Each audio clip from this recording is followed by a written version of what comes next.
ബീഹാറിനും ആന്ധ്രാപ്രദേശിനും കൂടുതൽ കാര്യങ്ങൾ പ്രഖ്യാപിച്ചുകൊണ്ട് ഭരണം നിലനിർത്താനുള്ള ഒരു നീക്കമാണ് കേന്ദ്ര ഗവൺമെൻറ് നടത്തിയിരിക്കുന്നത്. ഈ ബഡ്ജറ്റ് വാസ്തവത്തിൽ അവതരിപ്പിക്കേണ്ടത് ബീഹാർ അസംബ്ലിയിലും ആന്ധ്ര അസംബ്ലിയിലുമായിരുന്നു. കാരണം അവർക്ക് മാത്രമേ പ്രയോജനമുള്ളൂ, മറ്റുള്ള സംസ്ഥാനങ്ങൾക്ക് പ്രയോജനമില്ല എന്നുള്ളതാണ് ഒറ്റ നോട്ടത്തിൽ കാണാൻ സാധിക്കുന്നത്. തന്നെയുമല്ല, രാജ്യത്ത് വിലക്കയറ്റം തടഞ്ഞു നിർത്താൻ ഒരു പദ്ധതികളില്ല. കർഷകർക്ക് അവരുന്നയിച്ച ആവശ്യങ്ങൾക്കൊന്നും പരിഹാരമാകുന്നില്ല. കർഷക സമരത്തിലൂടെ ഉന്നയിച്ച ഒരാവശ്യവും പരിഹരിക്കപ്പെട്ടിട്ടില്ല. അതുപോലെ തന്നെ തൊഴിലില്ലായ്മ പരിഹരിക്കാൻ വേണ്ടി എന്ന് പറഞ്ഞ് പ്രഖ്യാപിച്ചിട്ടുള്ളതൊന്നും പ്രായോഗികമായി നടക്കാൻ പോകുന്ന കാര്യങ്ങളല്ല. അപ്പോൾ പൊതുവെ ബഡ്ജറ്റ് നിരാശാജനകമാണ്. രാജ്യത്തിൻ്റെ സാമ്പത്തിക വളർച്ചയ്ക്കോ പുരോഗതിക്കോ വിലക്കയറ്റം തടഞ്ഞു നിർത്താനോ സാധാരണക്കാരും പാവപ്പെട്ടവരുമായ ജനങ്ങളുടെ ജീവിതത്തിൽ മാറ്റം വരുത്താനോ ഉതകുന്ന കർമ്മ പദ്ധതികളില്ലാത്ത ഒരു ബഡ്ജറ്റാണ്. യഥാർത്ഥത്തിൽ ദീർഘവീക്ഷണമില്ലാത്ത ബഡ്ജറ്റ് എന്ന് നമുക്ക് പറയാൻ കഴിയും. മഹാത്മാഗാന്ധി തൊഴിലുറപ്പ് പദ്ധതിയുടെ പണം വർദ്ധിപ്പിച്ചിട്ടില്ല. അങ്ങനെ പല കാര്യങ്ങളും എടുത്തു നോക്കിയാൽ ഈ ബഡ്ജറ്റ് കോർപ്പറേറ്റുകളെ മാത്രം ലാക്കാക്കിക്കൊണ്ടുള്ള ഒരു ബഡ്ജറ്റാണ് നമുക്ക് കാണാൻ കഴിയും. കേരളത്തെ സംബന്ധിച്ചിടത്തോളം കേരളത്തിൻ്റെ ദീർഘകാല ആവശ്യങ്ങൾ പലതും ഈ ബഡ്ജറ്റിൽ പ്രഖ്യാപിച്ചിട്ടില്ല. ഇനി ബഡ്ജറ്റ് ഡീറ്റെയിൽസ് വരുമ്പോഴാണ് കൂടുതൽ കാര്യങ്ങൾ മനസ്സിലാക്കാൻ കഴിയുന്നത്.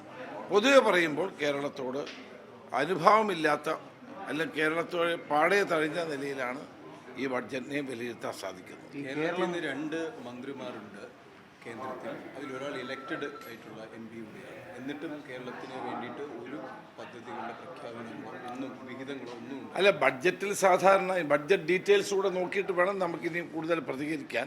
ഒറ്റ നോട്ടത്തിലുള്ള കാര്യമാണ് ഞാൻ പറഞ്ഞത്. ബഡ്ജറ്റ് ഡീറ്റെയിൽസ് വരുമ്പോൾ ഏതെല്ലാം പദ്ധതികൾക്ക് പണം കൂടുതൽ വെച്ചിട്ടുണ്ടോ എന്നുള്ള കാര്യങ്ങൾ നമുക്കറിയാൻ കഴിയും. അത് പരിശോധിക്കണം. 1. 2, ഇതൊന്നും മന്ത്രിമാർ പ്രധാനമന്ത്രിയും ധനകാര്യമന്ത്രിയും അല്ലാതെ ഈ ബഡ്ജറ്റ് പ്രിപ്പയർ ചെയ്യുന്നതിന് മുമ്പ് ആരും കാണാറില്ല. വിവിധ മന്ത്രാലയങ്ങളിൽ നിന്ന് അഭിപ്രായങ്ങൾ ചോദിക്കും. പക്ഷേ കേരളത്തെ സംബന്ധിച്ചിടത്തോളം പൊതുവെ പറഞ്ഞാൽ നമുക്ക് ഗുണം പകരുന്നൊരു ബഡ്ജറ്റാണ് എന്നുള്ള വിശ്വാസം എനിക്കില്ല. കേരളത്തിൻ്റെ സാമ്പത്തിക വളർച്ചയ്ക്കോ സാമ്പത്തിക പരാധീനതകൾക്കോ പരിഹാരം കണ്ടെത്താൻ ഈ ബഡ്ജറ്റ് കൊണ്ട് കഴിയുന്നില്ല.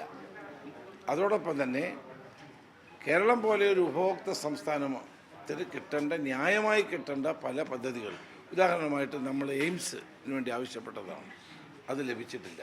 അത്തരം പല കാര്യങ്ങളിലും കേരളത്തോട് അവഗണന കാട്ടിയിട്ടുണ്ടെന്നുള്ള സത്യമാണ്. കൂടുതൽ ഡീറ്റെയിൽസ് ഇനി ബഡ്ജറ്റ് ഇൻ ഡീറ്റെയിൽസ് പരിശോധിച്ചാലേ പറയാൻ കഴിയൂ. ഈ കേരളം ബഡ്ജറ്റിലെ ഈ പ്രപ്പോസലിലെ ഏറ്റവും പ്രാധാന്യത്തോട് കൊടുത്ത് സിൽവർ ലൈൻ പോലത്തെ പദ്ധതികളാണ്.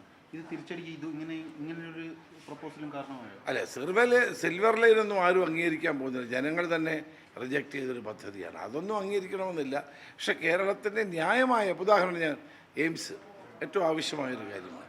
അതുപോലെയുള്ള കേന്ദ്രാവിഷ്കൃത പദ്ധതികളും കേന്ദ്രത്തിൽ നിന്നുള്ള പദ്ധതികൾ കേരളത്തിന് ലഭിക്കേണ്ടതാണ്. അതൊന്നും പൊതുവായി ലഭിച്ചതായി കാണുന്നില്ല. കൂടുതൽ വിവരങ്ങൾ ബഡ്ജറ്റിൻ ഡീറ്റെയിൽസും പരിശോധിച്ചാലേ പറയാൻ കഴിയും. ഒന്നുകൂടി ലാസ്റ്റ് ഫ്ലഡ് റിലീഫിൽ അസം ഉൾപ്പെടുത്തിയിട്ടുണ്ട്, ഉത്തരാഖണ്ഡ്, ഹിമാചലുണ്ട്. ഈ സമീപകാലത്ത് കർണാടക, കേരളം ഉൾപ്പെടെയുള്ളവ അത് ഫേസ് ചെയ്തതാണ്. മഴക്കെടുതിയും അതുമായി ബന്ധപ്പെട്ട മണ്ണിടിച്ചിൽ ഒക്കെ. അതിനുള്ള കേന്ദ്ര സഹായം ഓരോ സംസ്ഥാനങ്ങൾക്കും ഡ്രോട്ട് വന്നാലും പ്രളയം വന്നാലും സഹായങ്ങൾ ഫിക്സ്ഡാണ്. പിന്നെ അഡീഷണൽ സഹായങ്ങളാണ് കിട്ടേണ്ടത്. അഡീഷണൽ സഹായത്തിന് സംസ്ഥാന ഗവൺമെൻറ് അതിന് കൊടുത്തിട്ടുണ്ടെങ്കിൽ തീർച്ചയായിട്ടും അനുവദിക്കേണ്ടതാണ്. ഇവിടെ ഇത്തവണ അസ്സാമിലൊക്കെ വലിയ തോതിലുള്ള ഫ്ലഡ് ഉണ്ടായിരുന്നു. ബഡ്ജറ്റ് പ്രഖ്യാപനങ്ങളിലും ഉണ്ടായിരുന്നു. അത് പക്ഷേ എല്ലാ സംസ്ഥാനങ്ങൾക്കും ഡ്രോട്ടും ഫ്ലഡും വരുമ്പോൾ നാച്ചുറൽ കലാമിറ്റി എന്നുള്ള ഹെഡിൽ പണം കിട്ടുന്നതാണ്. സ്പെഷ്യലായി ഇനി കേരള ഗവൺമെൻറ് ആവശ്യപ്പെട്ടിട്ടുണ്ടോ എന്ന് പരിശോധിക്കാം. ഈ ബീഹാറിലും ആന്ധ്രയ്ക്കൊക്കെ കൂടുതൽ സഹായം കിട്ടുന്നത് അല്ലാതെ സംസ്ഥാനങ്ങളിലെ മുഖ്യമന്ത്രിമാരുടെ കഴിവാണോ? അതുകൊണ്ടല്ല, ആന്ധ്രയ്ക്കും ബീഹാറിനും കൂടുതൽ സഹായം കിട്ടിയതിൻ്റെ കാരണം ഇല്ലെങ്കിൽ ഈ സർക്കാർ എപ്പോൾ നിലം പൊത്തും എന്നവർക്ക് അറിയാവുന്നതുകൊണ്ടാണ്. അവരാവശ്യപ്പെട്ട പാക്കേജ് കൊടുത്തില്ലെങ്കിൽ സർക്കാർ നിലനിൽക്കില്ല എന്ന് ബോധ്യപ്പെട്ടതിൻ്റെ അടിസ്ഥാനത്തിലാണ് ഇതുണ്ടായിട്ടുള്ളത്.